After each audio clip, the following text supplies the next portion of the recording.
Welcome back to She's Constructing It for our probably second to last episode on the studio build. In this episode, we're going to get into budgets and timelines. And these are very specific for your individual project, but we'll try and make it as general as possible with what we've learned on doing multiple projects and as specific as possible for what happened on the studio. So as an overview, as a big arching overview, on the studio, 2 people worked on this project for approximately 5 months pretty intensely.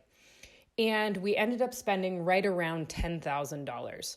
We'll break down how that kind of comes apart and what went into those timelines and those numbers more specifically, and what we've learned from bigger and smaller projects in both budgets and timelines, as well as what we would do differently if we could look into our crystal ball and start this over again, and what has gone wrong and how we have fixed it. The better and more specific your plan for your building and your drawings and details are laid out, the more you can plan your budget. That being said, as we said before in planning, be willing to change your plans all the time with new information and new things you discover you want. So you will thus have to update your budgets accordingly. Huzzah! That's exciting. A good lumber store can really help you create a more accurate budget for your project and really fill in holes you might have in your knowledge. In addition, if you're going to subcontract anything like electrical and plumbing or drywall, any of those stages, make sure you get quotes from them, those workers, and also make sure you get the fine details, like is there a change fee? If I change my mind and I discover I want something slightly different, what is your change fee? And what does that process look like? Really get into the weeds of the details in the budget. So for the studio, for 280 square feet, we budgeted at $7,000 and we came in right around $10,000. So where that went is about $4,000 of that went into lumber, about $1,000 went into appliances, $1,000 went into windows, $2,000 went into various utility pieces, and $2,000 went into roofing and miscellaneous. Where it really adds up and where we saved money here is we did all those salvage materials from the sheep sheds, and we did all the salvage materials for our siding of leftover metal. And we got seconds on roofing and seconds on windows and doors. That was a huge savings. That being said, we paid for all of that in time, so that drastically increased our timeline. So if you consider our time worth a fair bit, we spent a lot, we just didn't spend it at the bank. And still we ended $3,000 over budget. So this is the thing about budgets. In general, we recommend you take your expected budget and you multiply that by 25% to 50% and add that back in. So take that budget, add at least 25% of that or 50% of that, and that's probably what you should expect to pay. Okay, I'm going to say this multiple times. Take whatever timeline you have and multiply it by 3. We have found this over and over again from projects which we considered relatively small to really huge projects. And in general, they are 3 times as long as we expected. And there are lots of reasons for that. You have a lot of weather, you can have injuries, you can have material delays. If you have subcontractors, they have schedules. Whatever it is, take your timeline, multiply it by 3. So here's what that timeline looked like on the studio. Middle of April, Margot's birthday. She's stranded from COVID. She's camping on our property. We're not yet a pod. We go for a hike to stay distant, but spend time together. And somewhere between that and May 1st, the idea of the studio is hatched.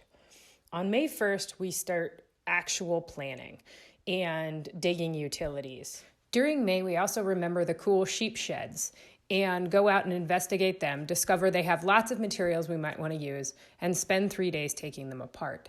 We also have projects to finish up around our house, so May is spent working on the studio, but not really digging into the project full time. June is where real building begins. We finalize the plans based on the new materials we've collected. We start pouring our piers. We build the underside of our floor. We flip it. We put on the subfloor, and we start building walls. And in there, a cute dog shows up. The month of July is very exciting because this is where the walls happen. We raise walls, we finish walls, we get walls up on the upper loft floor and our first set of trusses on. And then we get both of our roof assemblies covered with decking, and then covered with membrane. So our roof is protected at this point. I head off for most of August, but a couple weeks in, Margot decides to tackle stairs by herself. Yeah. And then we start house wrap on the building and get all final windows and doors installed. Our building is dried in, and we adopt another dog. We take advantage of the nice weather in September to finish putting on metal roofing and try and get all of our siding done. Once we are completely secure on the exterior, we move on to wiring on the inside and insulation to make our building more stable. In October, we pulled Jeff in to help because we're getting desperate to finish this building before winter, and Margot's about to head off for a little more than a month to go work outdoor educator contract. So we're now working on drywall, finishing all utilities before that goes up, all plumbing, all electrical. And then it's moving on to tile, installing a wood stove, installing flooring, finishing the shower, and making the building habitable for when Margot gets back. Here's our crystal ball. If we had looked into this, we might have foreseen some of these problems. In fact, some of these we actually did see as potential problems, and some of them did turn out to be. Some of the first ones are taking care of ourselves. In this video, you'll see Jeff and I are very carefully and very creatively using blocking to get this several hundred-pound wood stove through the door. We did a great job there. Some points in which we did not do a great job, and we should have known better, was we helped a neighbor with a huge cement pour and ended up kneeling in cement for long periods of time and forgot about it and burned holes through the skin. Let me tell you what, kneeling doing construction with giant holes in your legs is no fun. Then later in the project, after my poor legs had just started to heal, I pulled a very stupid move and climbed up a ladder carrying 3 things in my hand and not checking that the ladder was stable, and had to throw myself on the scaffolding when the ladder started to tip. I know better, but I did it anyway. Those were crystal ball moments we could have easily avoided. Here's some ones that weren't as easily avoided. From our building location, in order to hit our septic tank, we had to run 50 feet of septic line. That's a long line at a 1/4 inch grade per foot. It's the right grade, we could still make it, but then we installed a super low flow toilet, and we sent all our gray water out different directions. This proved to be untenable in a winter with no snow where the frost line was driving really deep. We froze our septic line and had to rerun the gray water so there was more water volume flowing down that septic line, and had to really double check and make sure that septic line wasn't freezing when the building is periodically active and then not active and getting too cold in between. So a little bit of everything went wrong with our hot water heater. We bought a 5-liter liquid propane instant hot water heater. We mounted it under the sink, even though we knew that would be a colder location, but we went ahead and left that location open.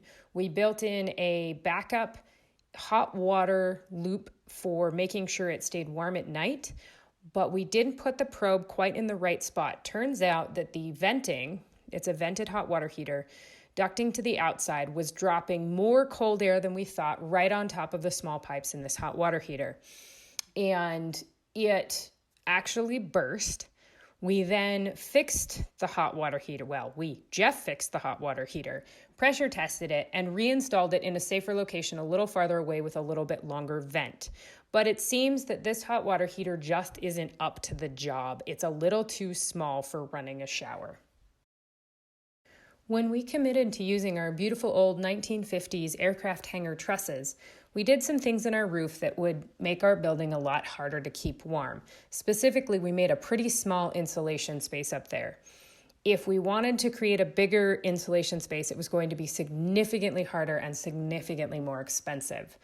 As a consequence, I love windows. Margot loves windows. Jeff loves windows. We love natural light. However, one of the mistakes that we made is because we were buying refugee windows from the window store, we bought what they had rather than what I would have bought if I were designing it. And I got super excited because there was a really big, cheap piece of glass, and the only place that it fit was on the north wall of our building.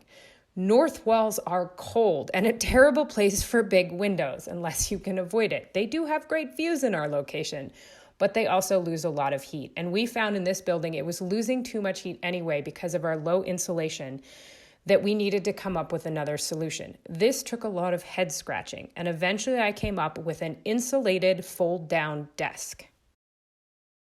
This is only the start of the problems we're going to have in our building, and it's only the start of the joys we're going to have from our building. So celebrate the accomplishments that you've done, the things that you've learned, and the things that are going to break and you're going to learn how to fix.